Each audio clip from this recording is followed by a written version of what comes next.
সুপ্রিয় দর্শক, আপনি কি সিম চাষ করছেন? আপনার সিম গাছ কি বেড়ে যাচ্ছে কিন্তু সিম গাছে ফুল কিংবা সিম কিছুই আসছে না? সিম গাছের পাতাগুলো কি হলুদ হয়ে গেছে, ফলে গাছের বৃদ্ধি কমে যাচ্ছে? সুপ্রিয় দর্শক, কিছু ঘরোয়া উপাদানের সাহায্যে এমন একটি বিশেষ সার তৈরি করে দেখাবো। এই প্রাকৃতিক সার যদি সঠিকভাবে তৈরি করে গাছে দিতে পারেন, নিশ্চিতভাবেই ছোট চারা গাছে দেখবেন প্রচুর পরিমাণে ফুল এবং প্রচুর পরিমাণে সিম আসবে। অর্থাৎ ছোট গাছে সিম ধরতে শুরু করবে। সেই সাথে দেখাবো বিশেষ একটি পরিচর্যা। এই পরিচর্যাটি আপনারা যদি করতে পারেন, নিশ্চিত থাকতে পারেন আপনার গাছে প্রচুর পরিমাণে সিমের ফলন হবে। আসুন দেখি দ্রবণটি কিভাবে তৈরি করবেন। তার জন্য একটি চুলার উপরে নিতে হবে এরকম একটি পাত্র। দেখতে পাচ্ছেন পাত্রটি আমরা নিয়ে নিলাম। এরপরে এই পাত্রের ভিতরে কিছু পরিমাণে পানি নিতে হবে।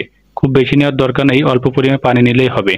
এরপরে ভালো করে জাল দিতে হবে, অর্থাৎ চুলার উপরে পানিটি কিছু সময় ধরে জাল দিন। জাল দেওয়া হয়ে গেলে নিতে হবে একটি অ্যান্টাসিড প্লাস ট্যাবলেট। যে কোনো মেডিসিনের দোকান থেকে আপনারা এই অ্যান্টাসিড প্লাস ট্যাবলেট সংগ্রহ করতে পারবেন।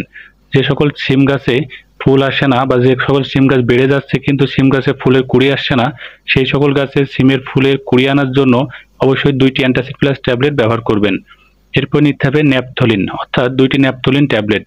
এই ন্যাপথলিন ট্যাবলেট ব্যবহার করলে সিম গাছে বিশেষ করে দেখবেন জাপ পোকার আক্রমণ হয়। জাপ পোকার আক্রমণের জন্য পাতার কালার হলুদ হয়ে যায় এবং সেই সাথে গাছের মাথাগুলো নষ্ট হয়ে যায়। অবশ্যই আপনার 2টা ন্যাপথলিন ট্যাবলেট ব্যবহার করলে দেখবেন এই পোকার আক্রমণ থেকে কিংবা সিম গাছের পাতা হলুদ হয়ে যাওয়ার সমস্যা থেকে রক্ষা পাবেন। কিছু সময় ধরে ভালো করে এই 2টি ট্যাবলেট জাল দিন। মাঝে মাঝে নাড়াচাড়া করবেন, মাঝে মাঝে জাল দিবেন। কিছু সময় নাড়াচাড়ার পরে দেখবেন ট্যাবলেটগুলি পানির সাথে মিশে যাবে এবং সেই সাথে সুন্দর একটি স্মেল বের হবে। তো যখন পানির সাথে ভালো করে মিশে যাবে তখন চুলা থেকে এই দ্রবণটি নামিয়ে একটি জায়গায় রেখে ঠান্ডা করতে হবে। এর ভিতরে আরো কিছু দ্রব্য আমরা অ্যাড করব। আসুন দেখি কি কি অ্যাড করা যায়। প্রথমে থাকছে টেস্টিং সল্ট। টেস্টিং সল্ট আপনার যে কোনো মুদি দোকান থেকে সহজে সংগ্রহ করতে পারবেন। দেখবেন সিম গাছের পাতাগুলো হলুদ হয়ে যায়। কেন হলুদ হয়? সাধারণত সিম গাছের শিকড়গুলা কুঁকড়ে যায় মাটির নিচেই থাকা অবস্থায়। ফলে মাটি থেকে প্রয়োজনীয় নিউট্রিয়েন্ট সংগ্রহ করতে পারে না। এই কারণে পাতাগুলো দ্রুত হলুদ হয়ে যায়। তো আপনারা যদি টেস্টিং সল্ট ব্যবহার করেন গাছের গোড়ায়, তো গাছের শিকড় কখনোই কোঁকড়াবে না। অর্থাৎ মাটি থেকে দ্রুত নিউট্রিয়েন্টগুলো সংগ্রহ করতে পারবে, ফলে সিম গাছের পাতা কখনোই হলুদ হবে না। তো অবশ্যই 1 থেকে 2 চামচ পরিমাণে টেস্টিং সল্ট এর ভিতরে ব্যবহার করবেন।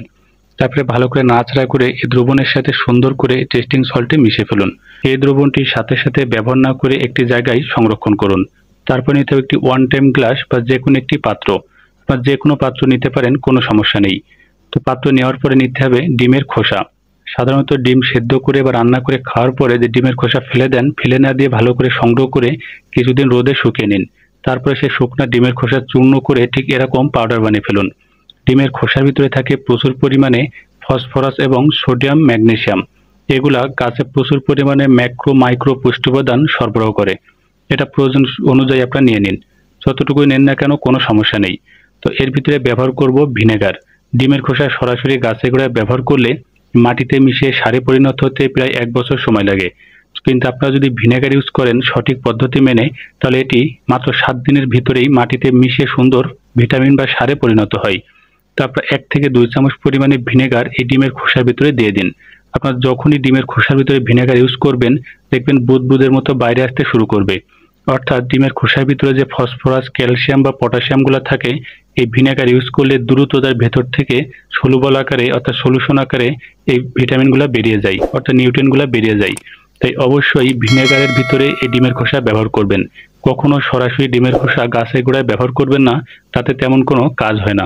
এখন নিতে হবে পূর্বের সে দ্রবণটি, অর্থাৎ যে 4টা ট্যাবলেট আমরা সুন্দরভাবে জাল দিয়ে তৈরি করেছিলাম, সেই ট্যাবলেটে যে দ্রবণটি ছিল সেই দ্রবণটি এখন এই ডিমের খোসা চূর্ণের দ্রবণের ভিতরে ঢেলে দিন। দেখতে পাচ্ছেন আমরা ঢেলে দিলাম। ঢেলে দেওয়ার পরে দেখবেন কিছু সময় বুদবুদ আকারে বের হবে। তবে একটি চামচের সাহায্যে ভালো করে নাড়াচাড়া করুন। তো এই যে 2টা ট্যাবলেটের সাথে বা আমরা যে টেস্টিং সল্ট ইউজ করলাম এই দ্রবণের সাথে এই যে ডিমের খোসা চূর্ণের দ্রবণটা আমরা সুন্দর করে মেশালাম। এর ফলে এর ভিতরেই যে নিউট্রিয়েন্টগুলো থাকবে বা ফসফেটগুলো থাকবে দ্রুত সিম গাছে সরবরাহ করবে। তো অবশ্যই বিশেষ নিয়মটা মেনে ব্যবহার করবেন। তারপর একটি মগ নিয়ে নিতে হবে বা যে কোনো একটি পাত্র। এখন এই মগের ভিতর নিতে হবে কিছু পরিমাণে পানি। অবশ্যই পরিষ্কার পানি ব্যবহার করার চেষ্টা করবেন। পানি নেওয়ার পরে এই যে উপাদানগুলো আমরা মিশিয়েছিলাম এর ভিতরে ঢালতে হবে। তার জন্য অবশ্যই আপনি একটি ছাঁকুনি ব্যবহার করবেন। এটি ছাঁকুনির সাহায্যে ভালো করে সেঁকে নেবেন, যাতে করে ডিমের খোসা চূর্ণের কোনো অংশ ভেতরে না যায়। তো এভাবে ভালো করে সেঁকে নিতে হবে। সেঁকে নেওয়ার পরে যদি মনে হয় দ্রবণটি পাতলা হয়ে গেছে, অবশ্যই আরও কিছু পানি অ্যাড করবেন। যাদের সিম গাছের পরিমাণ বেশি, অবশ্যই বড় বালতির ভিতরে উপাদানগুলো নিয়ে বেশি করে পানি আকারে ব্যবহার করবেন।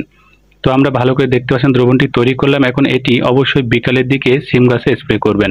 যদি আপনার সিম গাছে এই দ্রবণটি স্প্রে করেন, সিম গাছের পাতাগুলো হলুদ হয়ে যাওয়ার সমস্যার সমাধান হবে, সেই সাথে দ্রুত ফুল এবং সিম আসবে।